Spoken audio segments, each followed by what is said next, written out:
give you a little bit of backstory, if you're not familiar with Goose, which I'm pretty sure everyone probably here is he was an illegally owned pet that was actually brought into the state of Massachusetts.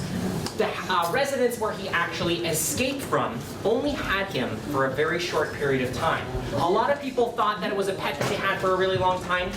They were only in possession of him for about maybe 2 to 3 weeks. So a very short period of time, and he was actually transported over state lines from New Hampshire, where you can legally possess animals just like Goose here. So it's one of those situations where if we do have a pet, we do need to make sure that we're very mindful of those laws and regulations. But let's get him out for you guys to see.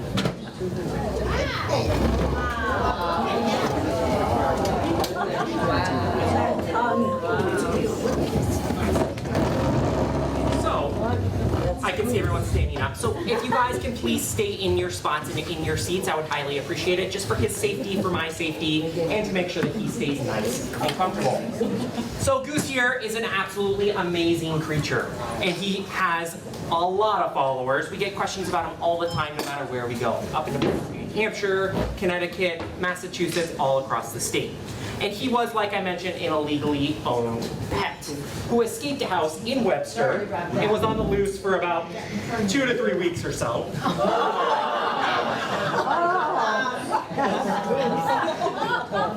And he is that's my head!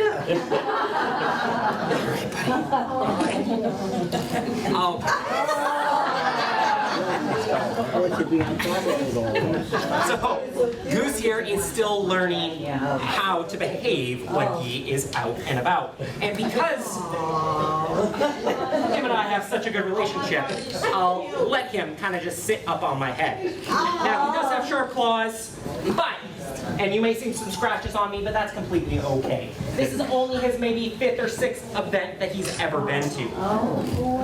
He's very, very not used to these types of situations. It's something that, for him, he still needs to get used to seeing so many people. And what he's doing right now when he's climbing on me is he's just trying to get to the tallest point possible for him to feel confident and comfortable, know what's going on around him. In a species like this, they would actually climb very, very well. So that's why he's up on my head. He's just trying to see what's going on around him. I'm not sure which way he's even looking, if he's looking at you guys or not. Yeah, he's just scanning to kind of see what's going on. It's a very foreign place, very unnerving for him at first, but he'll get more and more used to it as I keep talking. So, like I said, Goose was loose for about 2 to 3 weeks in Webster, Massachusetts. Now, he was found in Douglas, or here in Douglas, over at the state park, but it is something that these animals can travel very, very far.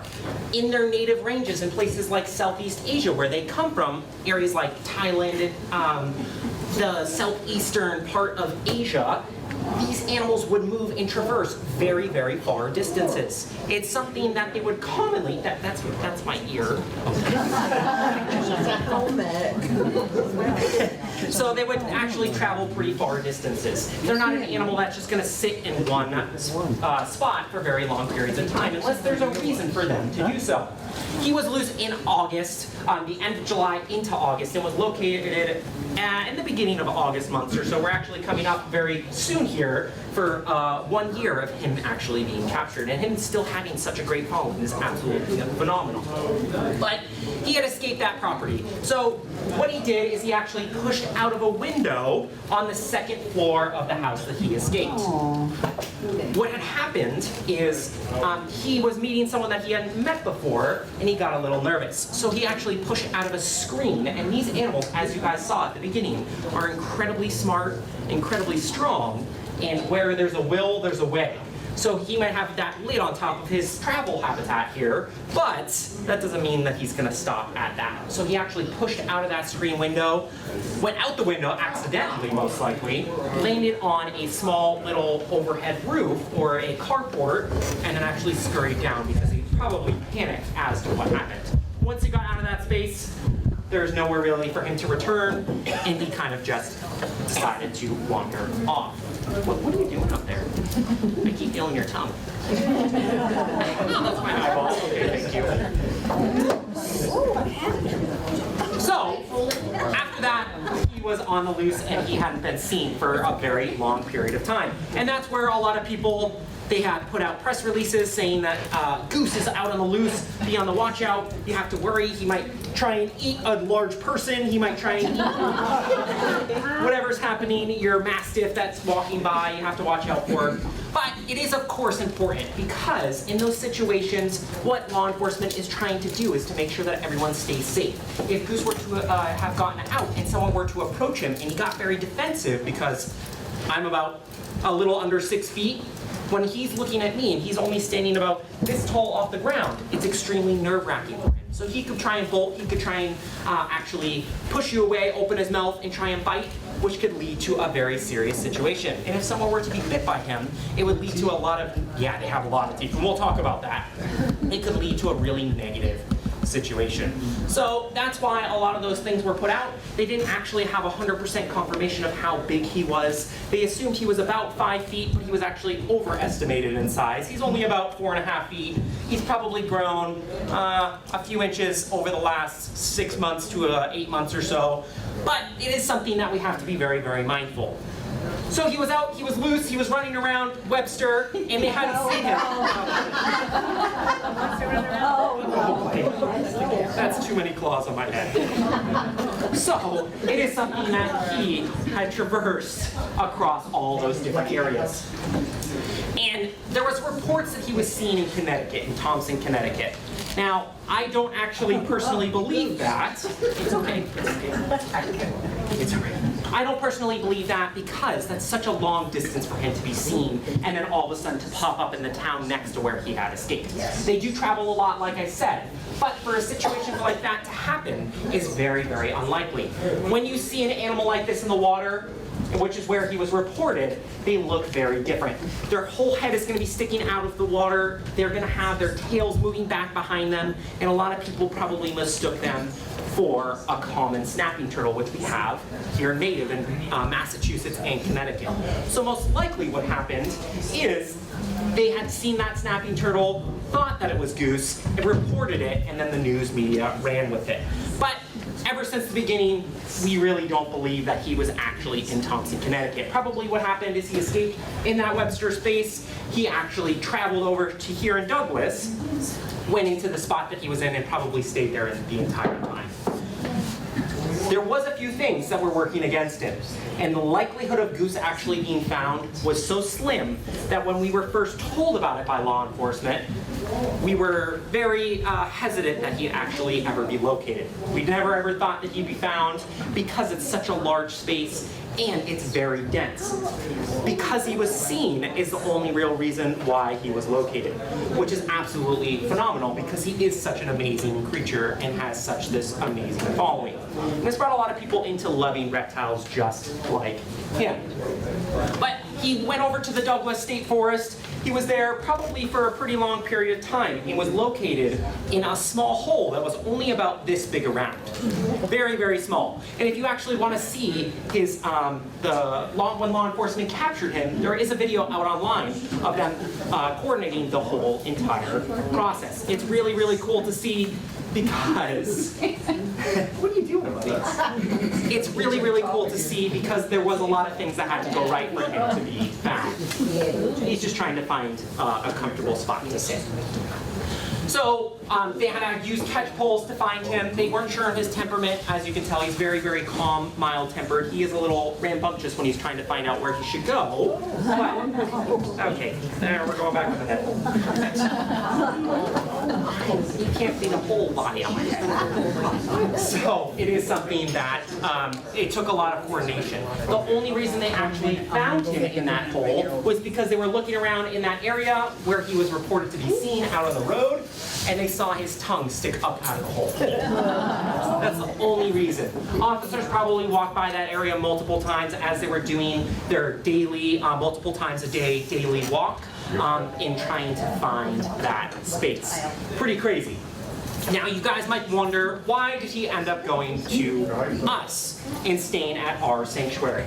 Well, that's because for over 25 years now, we've worked with the Massachusetts Environmental Police as well as law enforcement in the state, across New England, and even internationally into places like Canada on consulting with reptile cases. So it all started back in Stoneham in 1996 when a Egyptian banded cobra got loose in a Stoneham, Massachusetts school from someone who had him illegally. There was no one else in the state that they actually knew of that had worked with venomous reptiles. And one of our founders, Michael, had gotten a lot of experience working at the St. Augustine alligator farm in Florida, working with venomous species. So they had called him up. He coordinated the capture of that animal, and it was actually found. Okay, all right. And it was found under a third grader's backpack. Yeah. Now that could have ended very, very negatively, and luckily the animal was safely captured. The teacher had followed all the directions and evacuated the classroom immediately and notified police, because this was something that the state officers, Massachusetts Fish and Wildlife, Stoneham Police were all coordinating to make sure that this, that everyone in the school was safe. He escaped from a house next door where someone again had him illegally. They had him out in the yard. They thought it was really cool, and they thought they were Steve Irwin, hanging it by the tail. It got away from them, and they couldn't capture it. So it ended up in the school because it was starting to get a little cold, and it was probably just seeking out warmth. So that's actually why we have Goose, and we've been consulting on hundreds of cases ever since. We've taken in tens of thousands of animals. Okay. Like Goose here, and other species, primarily illegally owned species, like venomous reptiles, crocodilians, water monitors, and things just like that. Hang on, bud. Hang on. It's okay. It's okay. You're all right. Okay. Let's readjust you here. That tail behind you. Okay. So, we've taken in so many different species all across the New England area and even beyond into places like New York, New Jersey, and that includes hundreds of venomous reptiles like cobras, rattlesnakes, spitting cobras, mambas, all these different kinds of species, some of the most venomous snakes in the world from people having them as pets when they weren't supposed to. Not a good idea to have. There are regulations in place in most of those states so that you're not supposed to have them unless you have proper training and licensing, because it can lead to really serious consequences. So back to his story. He was loose in that Douglas area for about 2 to 3 weeks. The only reason he was spotted is because some individuals from the forestry department in that area actually saw him out on the road. Now they took a piece of chalk and, what are you doing? He does. That's what all those little pieces are. Yeah. Are you good now? Yeah, that's very comfortable for me here.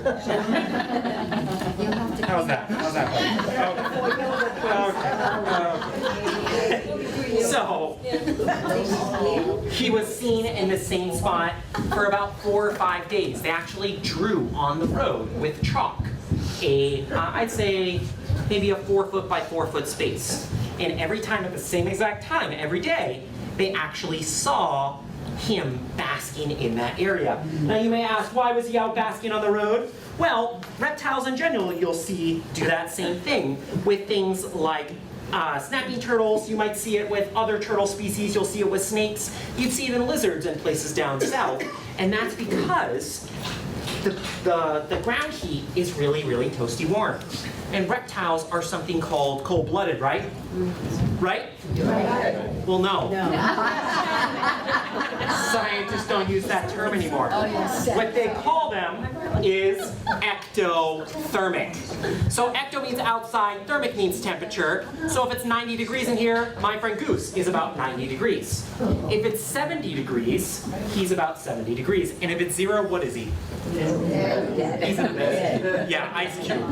Not going to do well in that cool weather. He has to stay where it's always nice and and warm, like where he would natively come from in Southeast Asia, in the rainforest, or the terrestrial and rainforesty areas where they'd actually be native to. So it's something that animals like this, they do need to stay in that really warm weather, and it's important that he was found in those August months, because as we start to get towards September, October, an animal like this would never be able to survive. Which, unfortunately, in many of these situations that don't get as much publicity, some of these animals suffer those consequences. It's very, very, very sad. And if we're going to have a pet or an animal like this, legally, it's important that we care for it, because they do need us to be able to thrive and make sure that they have everything that they potentially need. But because those forestry individuals saw him on the road, they marked that chalk, they saw him basking there every single day, and that narrowed down the search area where he had to be within a very short distance, because he's going into that same exact spot, which is where the officers, that's my mouth, that's gross, where those officers had searched that area, and they had located him by him sticking out his tongue consistently across, out of that hole so that they could find him. Now, this was all coordinated by the Massachusetts Environmental Police, which is an absolutely phenomenal organization, and we work with them very closely on many reptile-related cases. Without them, most likely Goose never would have been found. There was a lot of reports put out, a lot of people were disagreeing with the things that they were saying of this animal could really hurt somebody, or it could really, really do some damage. But again, if this were different and a random person were to go up to him and he got really nervous and tried to bite or tried to scratch, or he turned around and ran away really fast and someone thought they were going to hurt him, it could turn into a very different story, and we might be having a different conversation right now. He might not be here, I might not be here, and a lot of people probably wouldn't have the same respect that they do for reptiles now because of animals like Goose. Who here has a newfound respect for reptiles with since Goose has happened? Yeah, that's about half the people here. It's honestly, it's crazy that one story like this created such a positive outlook for animals just like him. They're absolutely phenomenal. They're critically important for areas that they're native to. And that even includes things like snakes. Is anyone here scared of snakes? Okay, well, I only left snakes under your chairs. I would never do that. So friends, animals like snakes are so important to places like Massachusetts. It's so important to New England. Without those animals, we would have an overpopulation of pests like mice, rats, ticks, because ticks actually use rats and mice commonly for their building up of their life cycle. It's okay, buddy. It's okay. For building up of their life cycle in the nymphal stage. And without those snakes, we would have even more ticks, even more diseases like Lyme disease, and even more diseases like the one that's going around that can make people allergic to red meats, which is happening right now, even in places like Massachusetts. So without animals like him, without snakes, without reptiles, we would be in a very different situation. And they're so incredibly amazing, especially here in New England, because we get such frigid winters. So I said, if it's 0 degrees, how do they survive?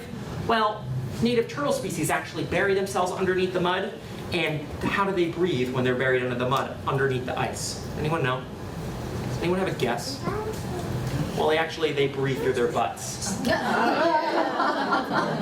kind of gross, but it's true. They have very vascular tissue that they can passively pull oxygen through their tails and use it to respirate, not the same way that we would actually think. They can keep their bodies functioning, and things like painted turtles, which are native to Massachusetts, can actually survive after freezing almost completely.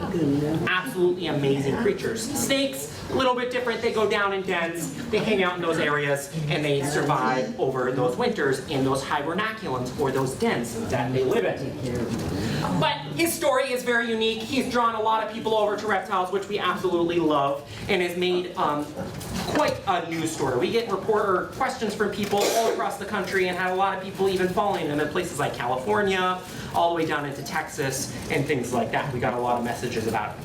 But let's talk a little bit, not just about his story, but about his species. So like I said, Goose is an Asiatic water monitor. Now he looks a little different than a normal water monitor species because he's all black in coloration. This is not normal for an animal like this. They would normally have yellows. They would have lighter colors going across their bodies that almost look like bands or lines that go across their body.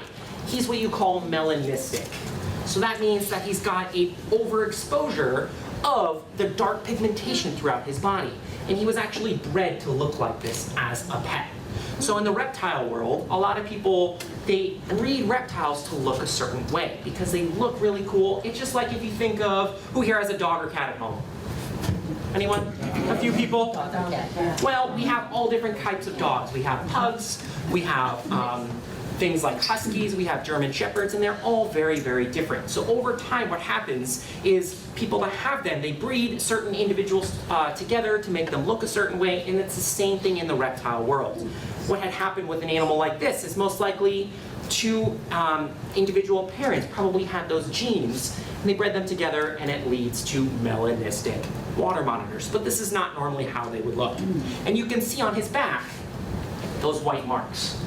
Who here knows what those are? Anyone? Who said it? It's a scar. Yeah, that's a scar all across his back. All of those white marks that you see are scars that he has. Those are not normal, and he's got them in a lot of spots that you don't even realize. He's got the really big one he's got across his back, but he's also got some on his legs and across the top of his body as well. So what would cause something like that? Well, before he came to us, and before he actually came to the person that had him in Massachusetts, he had gotten stuck underneath one of his habitat furnitures. They couldn't get him out, they didn't know what to do, so they pulled and yanked on him. And it led to those scars and significant injuries. So what happens with that? Well, it can cause some serious damage over time.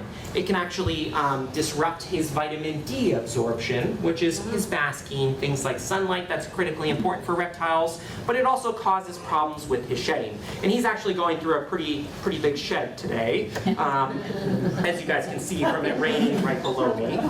So when he sheds, does he stay black or? No, so a lot of people will ask with those scars, will they ever turn color? Well, it's where are you going? Do you want to sit on the chair? Do you want to sit on the chair quick? He said, no, I want to go on your bed, please. Okay. Oh, all right, just like that. Find a good spot. He said, I'm going to go down your back now. So, So he can sit on top of the mannequin? yeah, there you go. That's a good idea. So, his coloration will never return to those scar spots. It's not something that he'll ever be able to recover from completely. He'll have those scar marks for his entire life. But you can actually see, now that I can see him, you can see some spots up on this area, you can see some on his neck, you can see it on his legs, and all those different spots. He'll stay like that. What happens is because of the scar tissue forms, it's just like, does anyone here have any scars or anything like that? Yeah, it feels different than the skin around it, and it's exactly the same thing with him. It's much smoother. The scalation's not there because it actually ripped off that top layer that protects their skin, and it feels much different than the area around it. So what will happen is the shed will actually get stuck on those spots, and it's a little bit more difficult to remove.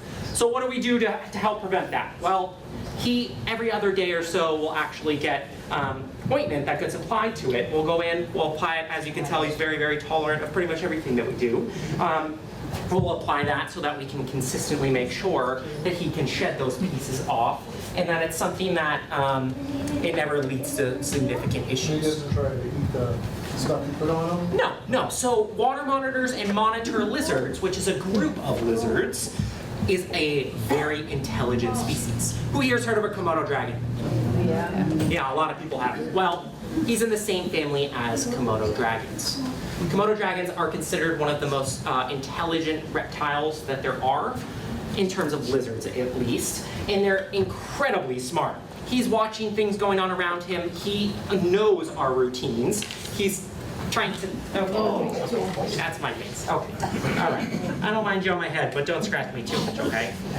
So he knows our routines. He's watching for different things. He has a full-fledged training program that we've been working on, and I'm not sure if anyone's been following any of his progress on that, but he's doing really great. It's all things that he can absorb, learn, and develop from there. a Can he lot of. understand you now? Can you understand me? Yeah.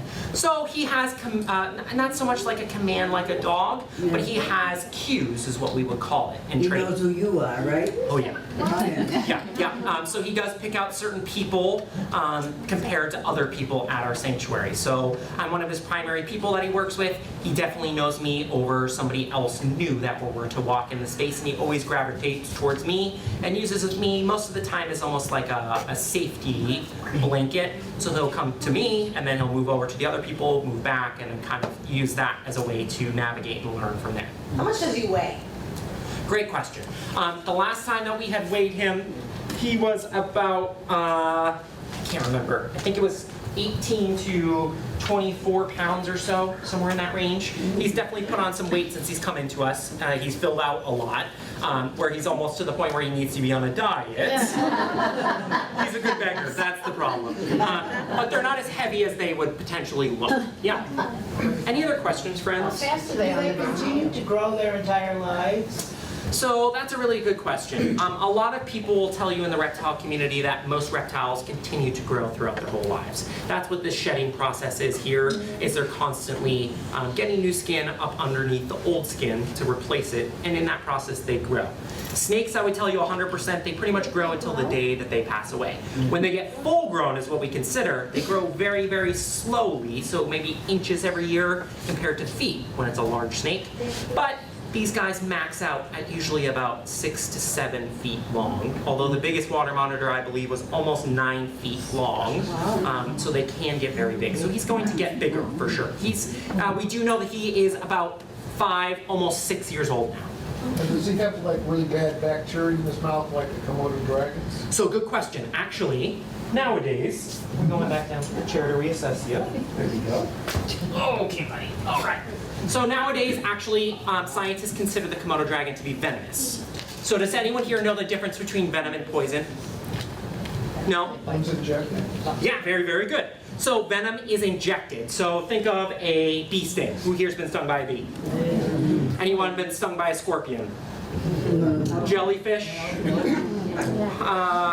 Well, those are all considered venoms. Those are injected into your body in some way, shape, or form. It's the same thing with a venomous snake, like a rattlesnake, a cobra, animals like that. A poison is something that we were to ingest. So either we're breathing it in, we're eating it, things like poisonous mushrooms, things like that. So he does have bacteria in his mouth, just like most carnivores would. His is potentially more toxic than some of the other species, but even animals like, who here's heard of sloths before? Yeah. Well, actually, I worked in zoos for over a decade, and I can tell you that sloths have some of the worst bacteria in their mouth compared to other species.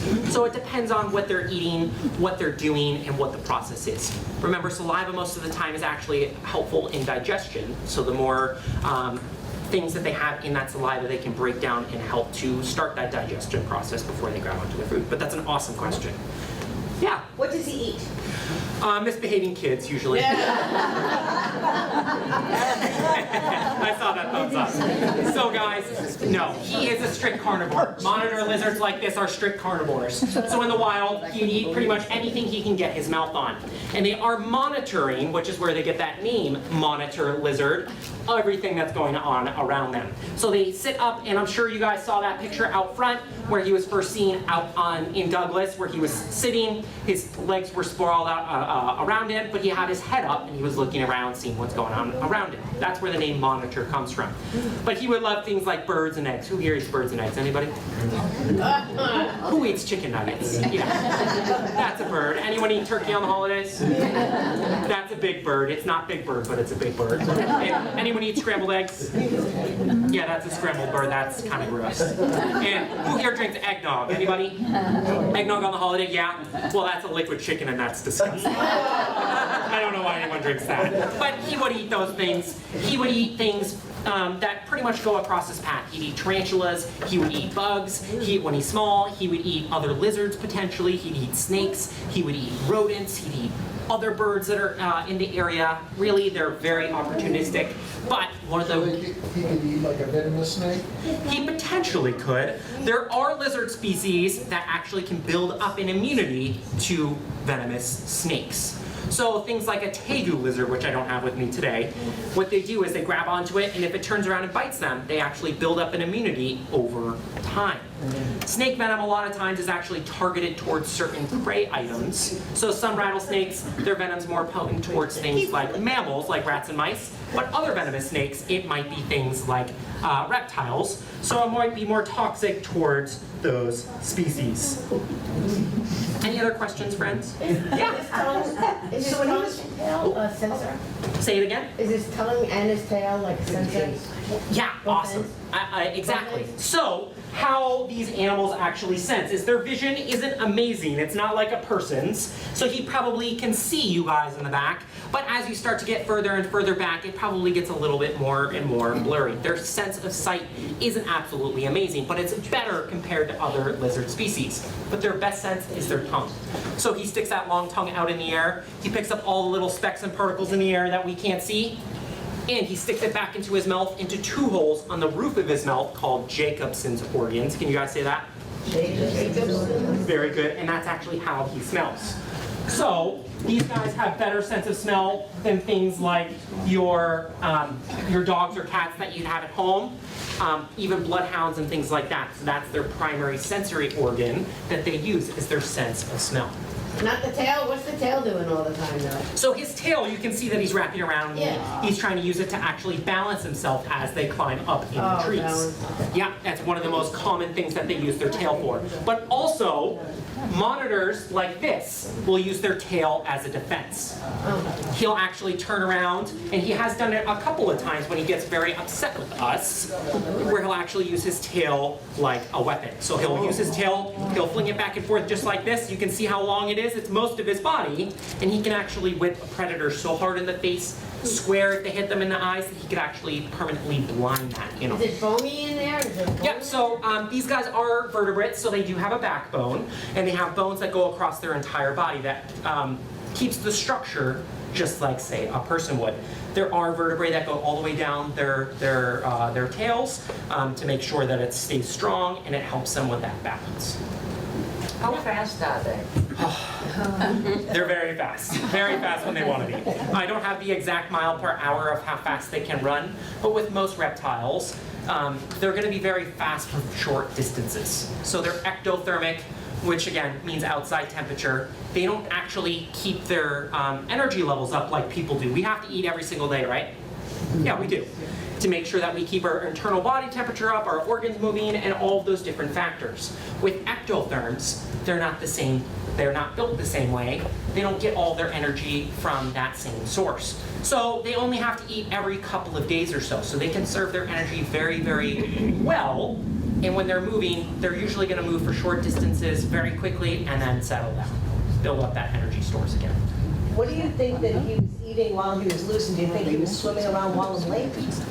Good question. So there's always a potential. We have no idea where he went, how he moved. I would consider most likely probably what happened is he was out for a couple of days. He found that spot and stayed there. Doesn't mean that he didn't go in the lake. He didn't go in any of the ponds or waterways. They are incredibly aquatic species. They love to eat fish. But while he was loose, I have no idea what he was eating. When we brought him to the vet, when he first came into us, the day after he came into our care, we did do an ultrasound as well as an x-ray, and we didn't see a ton in his stomach. Well, this is not something that we've shared across everywhere, but actually he started to, after about a week or two, he hadn't been defecating all too much, which was very abnormal. He stopped eating as frequently, which made us very nervous. So we brought him back to the vet. They looked at him, and he actually started to pass this really rubbery substance that we've never seen before. It almost looked like, think of the consistency of a rubber glove. So most likely he probably found some trash, ate that, and then was passing it. And luckily he passed all of it. He's doing absolutely amazing now. As you can see, he's growing very, very large. He's bonding with us very, very well. And he's definitely become our animal for the organizations. But it is something that made us very nervous at first, and I really don't know. Really, there were so many things against him. Predators could have tried to get after him. Even things like raccoons could have potentially predated him, or coyotes in that area are pretty prevalent. So that's something that, because he found that hole and probably stayed there, that's probably what ended up making it so that he was safe and sound. Can he climb? Very well. So in his habitat, we actually do have a 24/7 live stream of his space that if anyone's interested in watching, you can check out our YouTube page at Rainforest Reptile Shows. And he's got a large oak tree in there. He's got perching that goes across. He climbs up and down all the time. So that's for living or just for safety? You escape to get away or just like hanging out in the trees? Both. So he'd do it to hunt. He could chase something up a tree really fast. These claws, as you can see, he's using me as his tree right now, are very, very well adapted to climbing.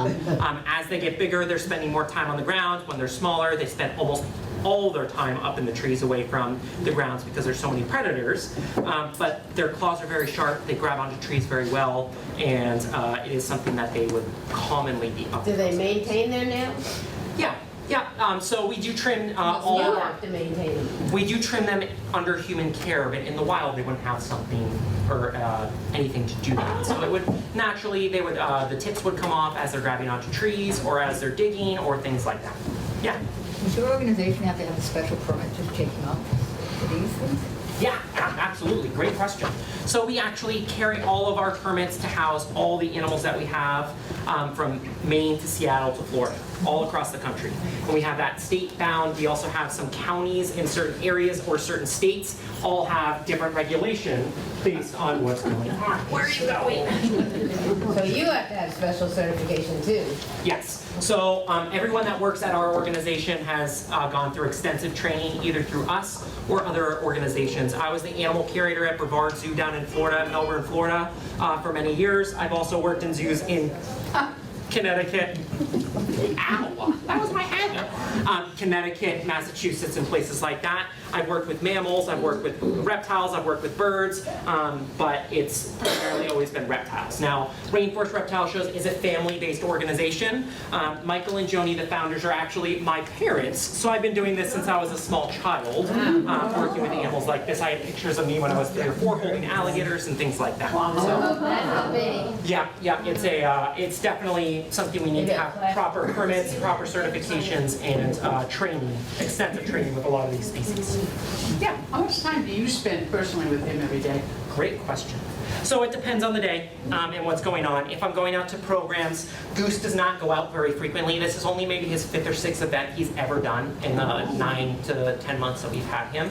And it's usually just for special occasions, whether it's fundraising for the sanctuary or special events at the Webster Library. Did anyone attend the Webster Library event? No. We are planning on doing another one in the summer, so keep your eyes out. But it is something that he doesn't travel as well as some of our other ambassador species. So we want to make sure that he's got everything that he needs. As you guys saw when he first came in, he was a little antsy and wanted to get out of the space. It's about an hour and a half from our sanctuary in Beverly, Massachusetts. So it's a little bit of a ride, and he's not always a big fan of being in that space. So it's something we have to condition him slowly to. So since he's not native to here, does he require specific vaccinations for Not so- health or not really? Good question. So not so much vaccinations, but more just medical care. So we need to watch certain things in the native ranges where he'd be from. Humidity levels, temperatures, lighting requirements, spatial requirements, all those different kinds of factors. But not so much vaccinations like dogs or cats. Great question. Any other questions? Yeah. Are you the only one that's able to handle him, or? Not just me. There's only about 3 or 4 of us that are, I wouldn't say certified, but comfortable enough to handle him and to work with him and to be able to watch his body language and know what's going on. I can tell you, I know that he's getting very antsy and he's at the breaking point where I'm going to put him away, but he's still doing well enough where he's settling a little bit. So it's something that we're constantly watching all of our animals and maintaining the best well-being we possibly ever can whenever we're traveling.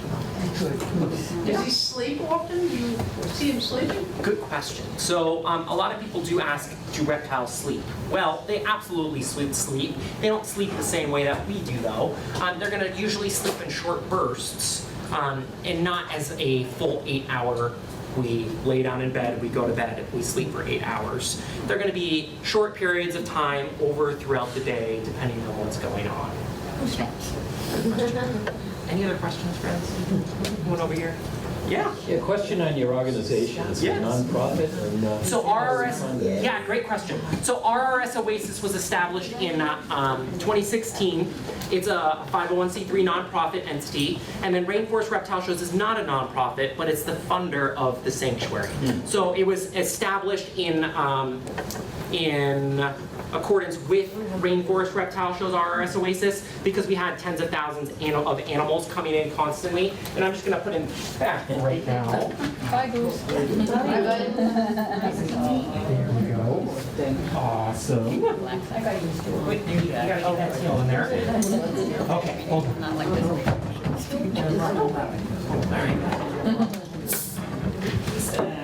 Thank you.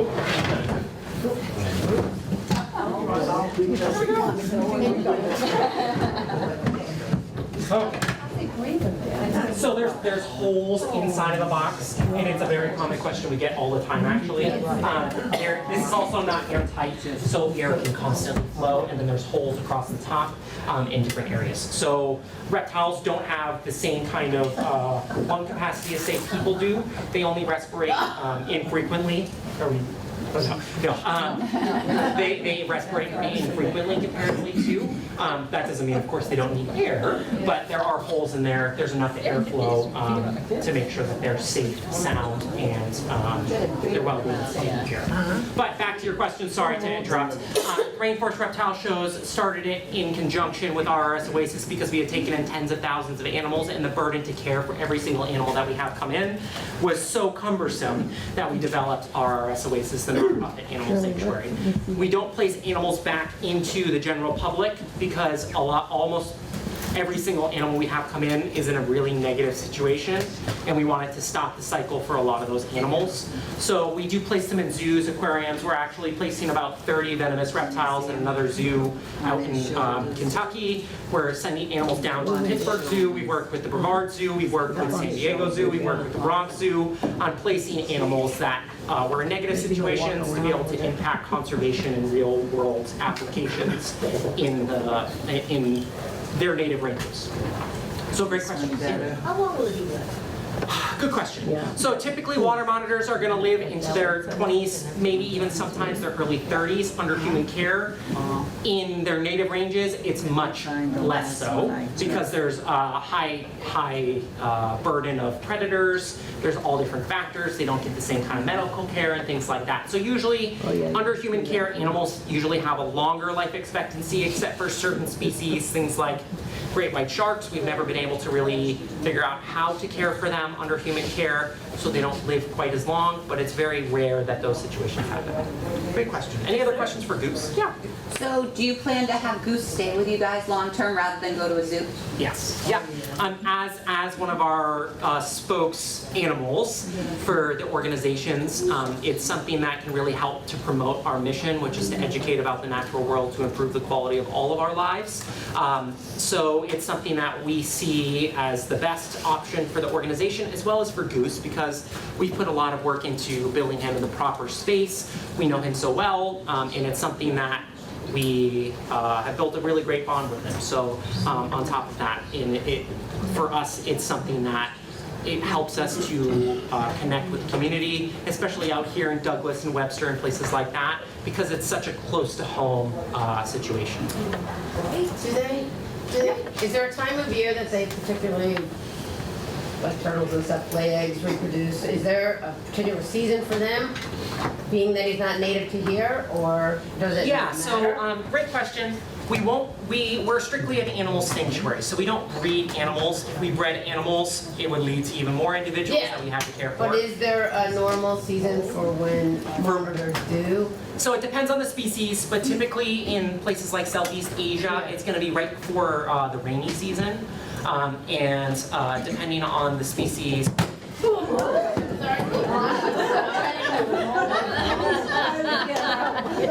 Coming for you.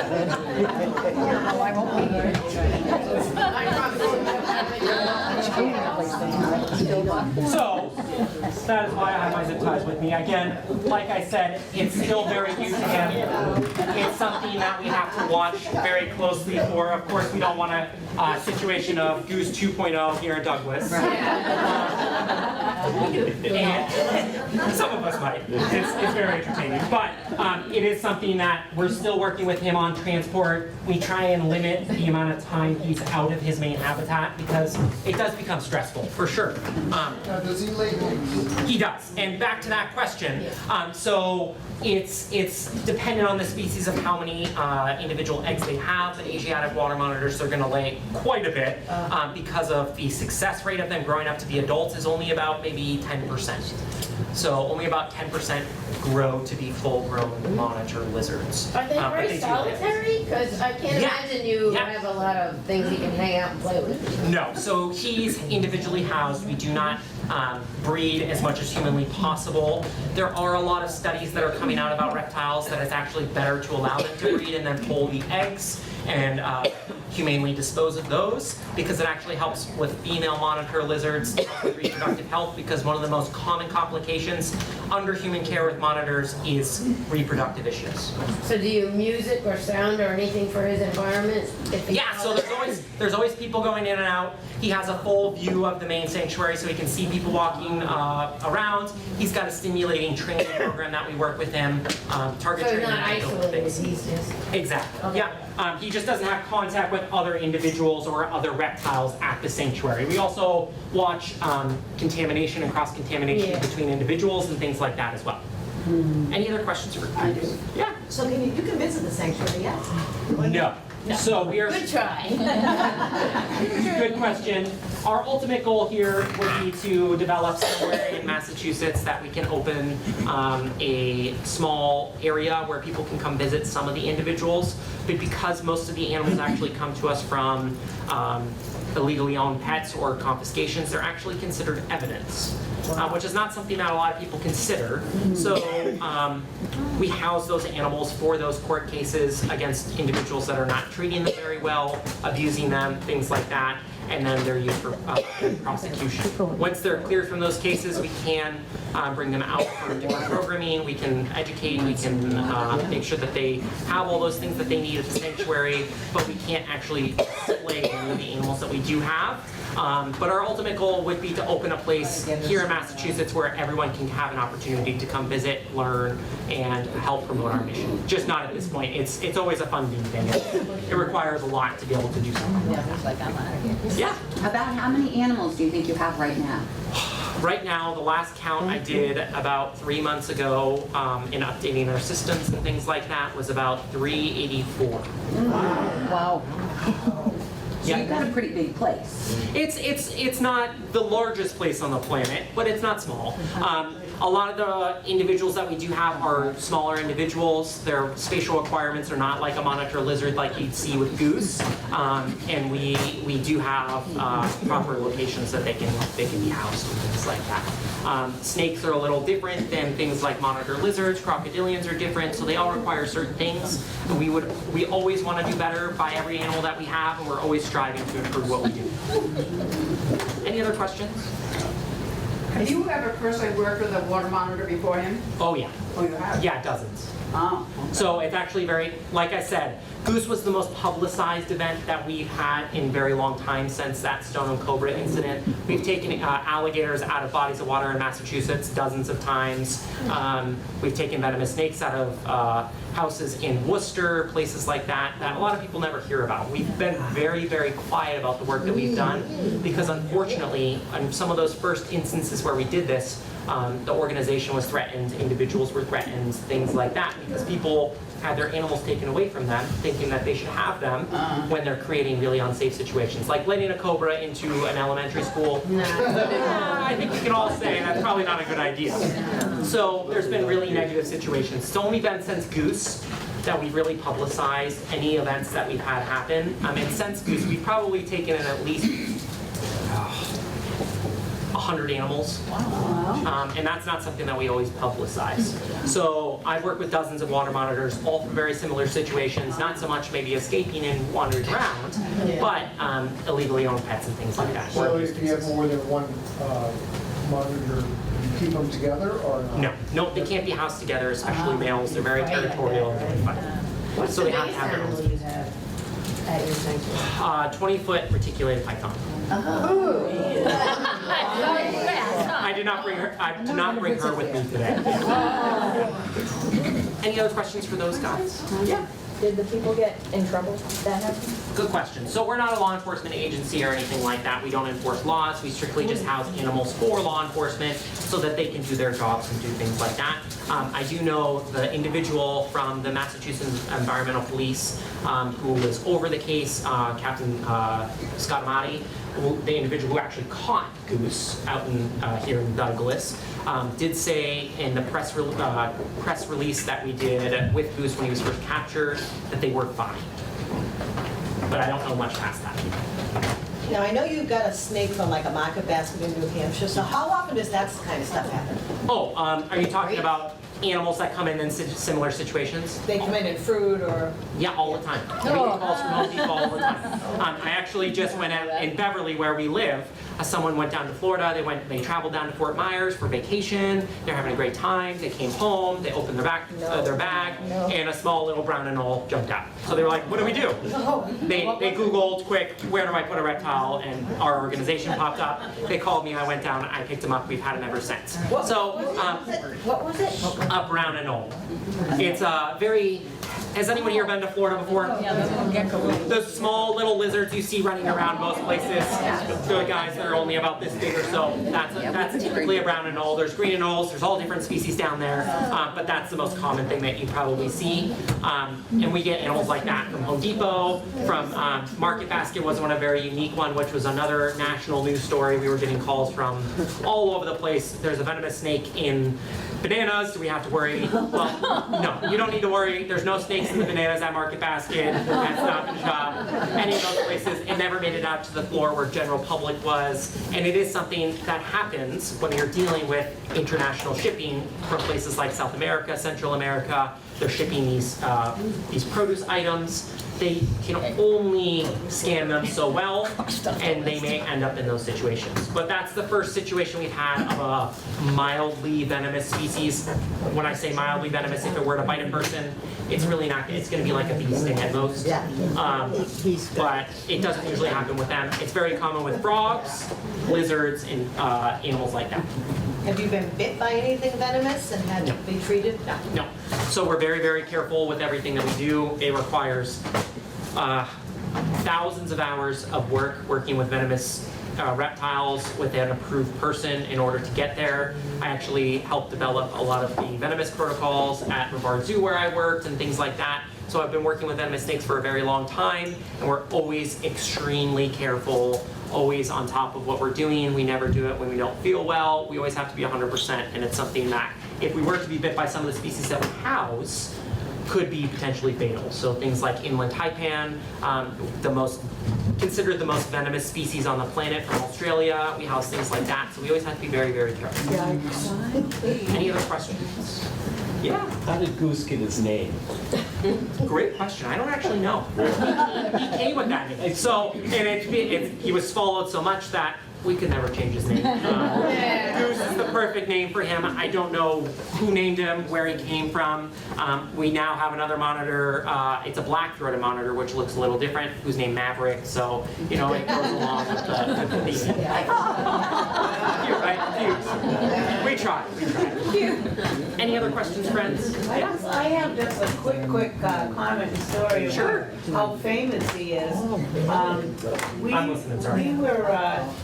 We traveled to St. Martin last fall. Okay. And, you know, you get to talking to people, where are you from? Oh, we're from Massachusetts. And oh, whereabouts? And I said, well, we tell them a little town called Douglas. And this is like, what, 2,000 miles away? Somebody goes, oh, isn't that where they found that lizard? It's pretty crazy, honestly. The following that he had. Again, we got amazing people had donated to the organization to help fund his habitat, his medical care, and things like that.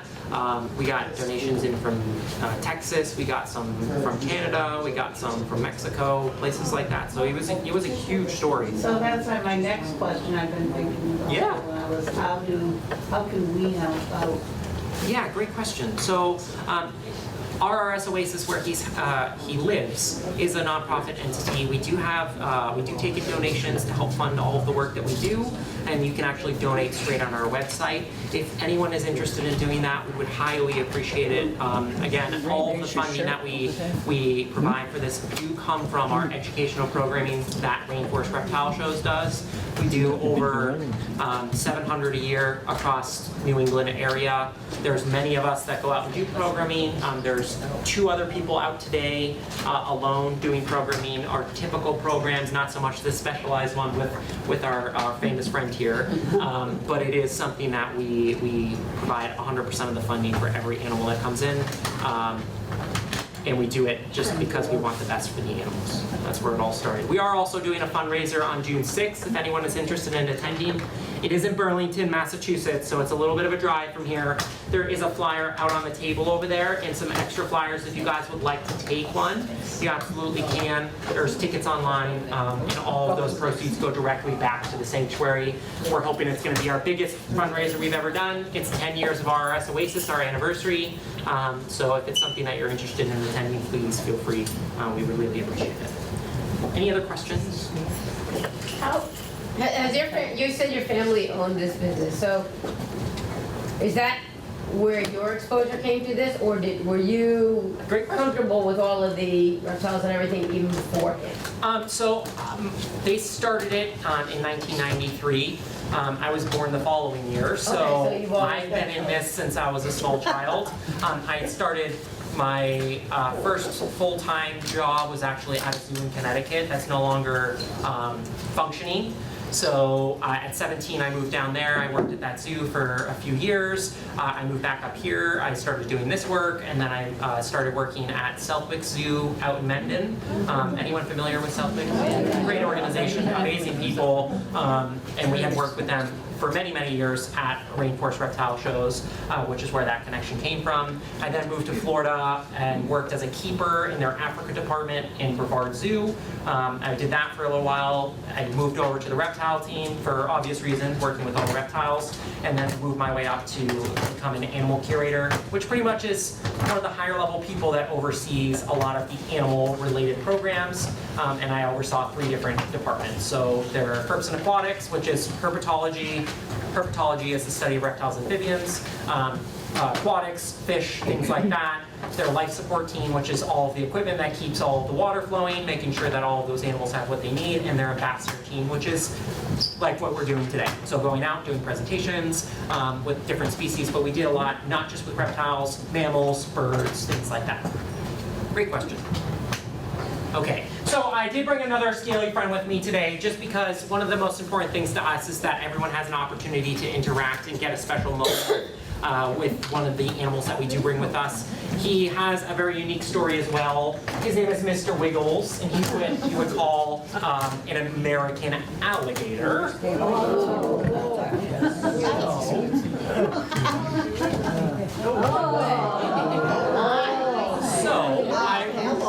We are getting towards our ending point here. I really appreciate everyone coming out to meet Goose, as well as some of our other scaly friends. I'm going to be up front here, and I'm going to be hanging out in this chair. If you would like an opportunity to come up and touch him, you absolutely can do that. I just ask that no one pokes him in the eyes, no one pulls on his tail, and we don't throw him at our neighbors, because that's not nice to him or to our neighbors.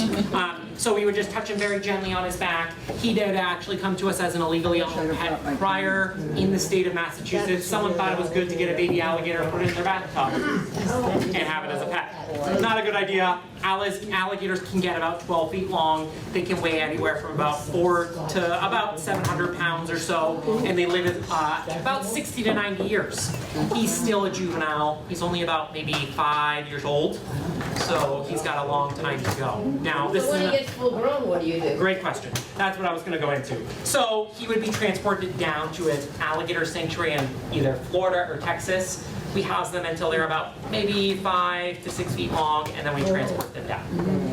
And we right now, we just got in a surplus of American alligators. We have about 30 American alligators in the park right now, ranging in sizes. The largest one we have is about 7 feet long. All right, so if you guys would like, you can absolutely come up here, ask me any other questions that you might have an opportunity to touch my friend Mr. Wiggles. I'll only be up here for a few minutes because I do have to get Goose back to his main space. If you guys would like to, there is a table over there. If you guys like what the work that we do, another simple thing that you can do is there's a card on that table. If you guys wouldn't mind leaving us a Google review, it lets other people know what we do. It lets other people find what we do and help support the animals every single day. Thank you guys so much for coming out.